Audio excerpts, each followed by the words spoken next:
Bura Yasamal rayonu Parlament prospekti 500-cü məhəllə bina 4-ün ərazisidir. Ərazi uzun illərdir qaranlığa qərq olub. Bina sakinləri artıq uzun illərdir ki, bu məhəllə daxili küçənin işıqlandırılmamasından gileylənirlər. Problemlə bağlı Today Press TV-yə danışan bina sakini Xoşbəxt Rəhimova bildirir ki, 1976-cı ildən bu binada yaşayır. 2015-ci ildən indiyə qədər isə bu ərazidə qaranlıq hökm sürür. Göstərə bilərəm, sütun qalıb burada. Amma yəni o vaxtdan işıqlandırmır bizim həyətimiz heç kimin tərəfindən. Müraciət eləmişik bir neçə dəfə. Hələ ki sakitçilikdir.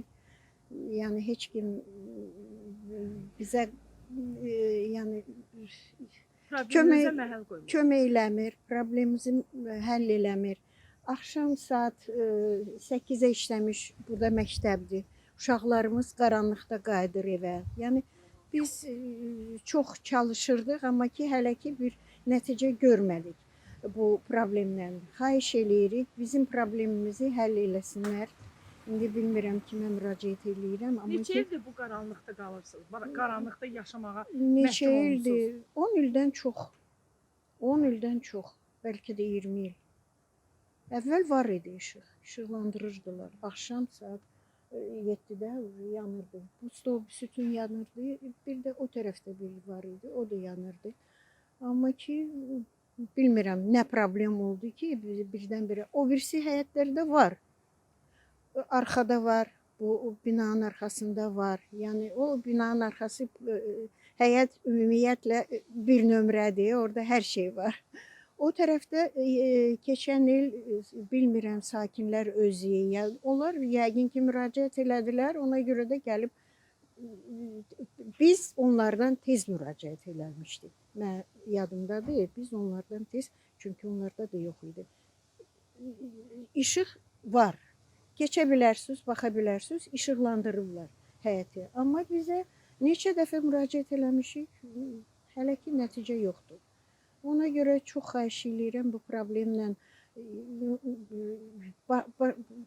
yəni iş aparsınlar, gəlsinlər, soruşsunlar, baxsınlar, bir çarə tapsınlar bizə ki, bizim də işığımız olsun. Sözü gedən binanın başqa bir sakini Sadıq Əliverdibəyli isə qeyd edir ki, problemlə bağlı aidiyyatı qurumlara da məktubla müraciət etsə də heç bir faydası olmuyor. Bizi narahat eləyən, tək məni yox, bizi narahat eləyən problem odur ki, ərazidə işıqlanma yoxdur. Bu ünvan Yasamal rayonu Parlament prospekti 500-cü məhəllə bina 4-ün qarşısıdır. Mən bu ünvanda 2014-cü ilin noyabr ayından bəri yaşayıram və burada gördüyünüz kimi axşamlar işıqlandırmadan söhbət belə gedə bilməz. Burada sonuncu dəfə böyüklərdən, qonşulardan eşitdiyimə görə burada sonuncu dəfə işıqlanma sistemi olub Sovet vaxtında.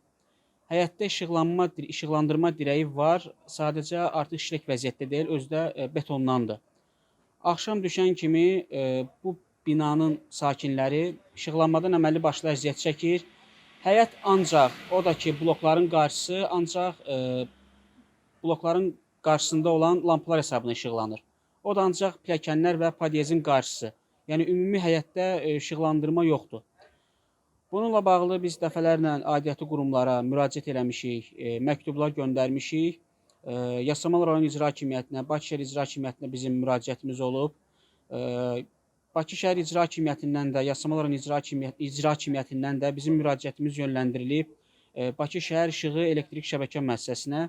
Oradan da bizə bildirilib ki, həyətə padratçı şirkətlər tərəfindən işıqlandırma sistemi çəkilib. Bakı şəhər işığı elektrik şəbəkə müəssisəsinə təhvil verildikdən sonra ancaq xidmət göstərilə bilər. Faktiki həyətə padratçı şirkətlər tərəfindən işıq sistemi çəkilməlidir. O da hələ ki yoxdur. Yəni konkret bir vaxt deyilmir. Deyilir ki, növbəyə qoyulub. Ha vaxt olacaq, onu Allah bilir.